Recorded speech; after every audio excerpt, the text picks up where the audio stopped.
Sortie Ciné, c'est la première émission entièrement faite par des gens qui vont pas au cinéma. Voici donc les films sortis cette semaine au ciné et qu'on n'a pas vu. Le film que tu m'étonnes que Benoît Poelvoorde y fasse des dépressions tous les 2 jours de la semaine, c'est 3 cœurs de Benoît Jacquot. Alors au début, Benoît Poelvoorde rate son train. Je rate souvent mes trains. Alors il décide de pécho la fille Gainsbourg, et après il veut pécho une chaise verte, mais bizarrement, elle veut pas. Alors il se rabat sur la sœur de Gainsbourg, enfin la sœur de la fille de Gainsbourg. Et après ils ont tout plein de malheurs, parce qu'elle s'appelle... Sophie. C'est un film français, donc forcément il y a du... Non. Ah oui, et bon aussi, il y a elle, mais on sait plus vraiment comment elle s'appelle. Juste on dirait Mufasa du Roi Lion. Et pour bien qu'on pige le titre, ils ont pensé à mettre des bruitages explicites dans la bande-annonce. Pas con. Alors ça vous donne envie de le voir ce film, pas vrai? Non.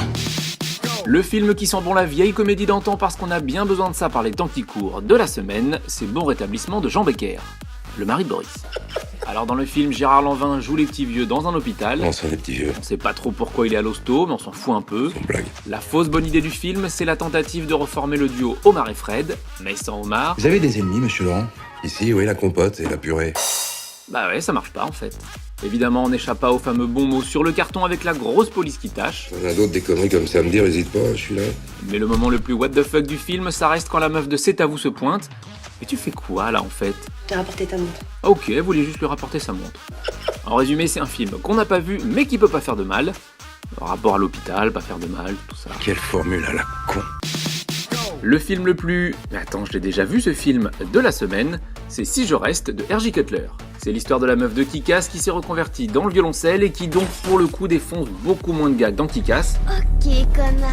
Alors au milieu du film, elle a un accident avec un violoncelle et tout le reste du film n'est qu'une succession de phrases toutes faites avec le mot vie. C'est pas étonnant comme la vie peut être une chose et puis en un instant se transformer en une autre. Parfois on fait des choix dans la vie. Et parfois ce sont les choix qui te font. La vie est un gigantesque merdier. C'est ce qui en fait aussi la beauté. Maman disait toujours, la vie c'est comme une boîte de chocolat. Ah non, pardon, ça c'est autre chose. Connard. Le film en noir et blanc et rouge avec des bombasses dedans de la semaine, c'est Sin City 2 de Robert Rodriguez. Alors si comme nous vous vous êtes demandé pourquoi faire une suite à Sin City, eh bien la réponse est dans le film. Pour le pouvoir et l'argent. Bon, un peu comme pour toutes les suites, on y va en se disant... Je m'attends au pire.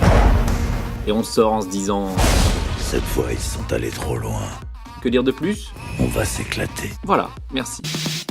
Le film que même défoncé au crack tu pourras pas comprendre son titre de la semaine, c'est Mange tes morts de Jean-Charles Hue, le mari de Robert.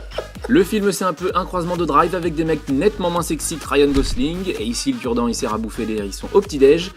T'es mort, tu as abusé. Ta femme lui est pris en cul. Et de Snatch avec des mecs nettement moins sexy que Brad Pitt.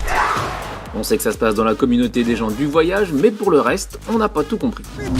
Vas-y mon pral, pas quitter, capter mon pral. Mais bon, rien que pour le titre, c'est incontestablement notre film de la semaine. Bon, après on l'a pas vu, hein, donc on dit ça comme ça. Quand même, moi ça m'énerve. Donc ce qu'il faut retenir de cette semaine ciné, c'est que les chaises, c'est pas toujours des filles faciles, qu'Alessandra Sublet, elle était quand même beaucoup mieux en brune, que Kick-Ass version violoncelle, ça perd un peu, et que n'est pas Brad Pitt qui veut. J'ai déchargé ma bouche, espèce de putain. Alors sur ce, à la semaine prochaine, et faites pas comme nous, allez voir les films.